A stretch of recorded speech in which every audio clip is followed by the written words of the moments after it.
First reading, a bill for an act to make various amendments of the statute law of the Commonwealth to repeal certain obsolete acts and for related purposes. Parliamentary Secretary. I now move that this bill be read a second time. The Statute Law Revision Bill number 2, 2014 is the third bill in the Government's 2014 Spring Repeal Day package. The bill continues the work of the Statute Law Revision Bill number 1, 2014, which was part of the 2014 Autumn Repeal Day, correcting minor errors in the statute book and repealing spent or redundant legislation. The bill removes provisions that are obsolete or no longer have effect, corrects outdated terminology and removes gender-specific language, and improves the usability of the Veterans Entitlements Act 1986 by consolidating and better signposting the Act's definitions.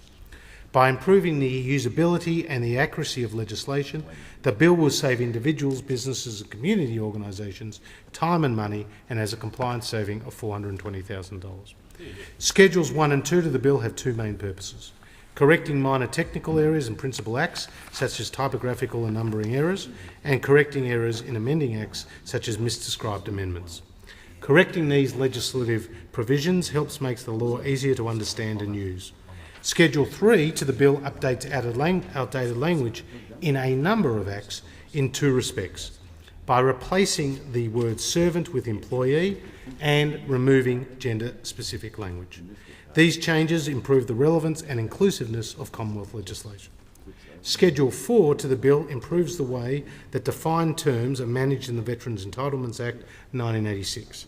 These changes mean that users can refer to one main provision to find a definition that applies throughout the Act, or the definition's location elsewhere in the Act, rather than needing to peruse over 25 definition sections. Schedule 4 also makes minor technical amendments to improve the usability of the Act. Schedule 5 and 6 of the bill repeal spent or obsolete provisions and acts. For example, the Broadcasting Services Act 1992, which set annual captioning requirements for the 2012, 2013 and 2013-2014 financial years for commercial television broadcasting licences and national broadcasters. As those financial years have ended, the provisions that set the targets can now be removed from the statute book, and I thank the Minister for Communications, who's in the House, for his hard work in seeking a number of measures across his portfolio. The Immigration Education Charge Act 1992, which imposed an English education charge on non-citizens whose applications for stay visas were maintained between 1993 and 1997. As those non-citizens will have completed their tuition by now, the Act can now be repealed. This work to correct minor errors in the statute books and repealing spent or redundant legislation will continue in further repeal days. I commend this bill and the entire 2014 Spring Repeal Day package to the Chamber. The debate must now be adjourned. I move the debate be adjourned.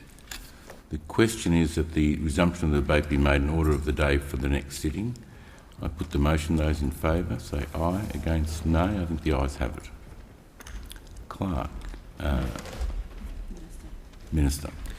Mr Acting Deputy Speaker, for the information of honourable members, I present the Spent and Redundant Instruments Repeal Regulation 2014 number 2.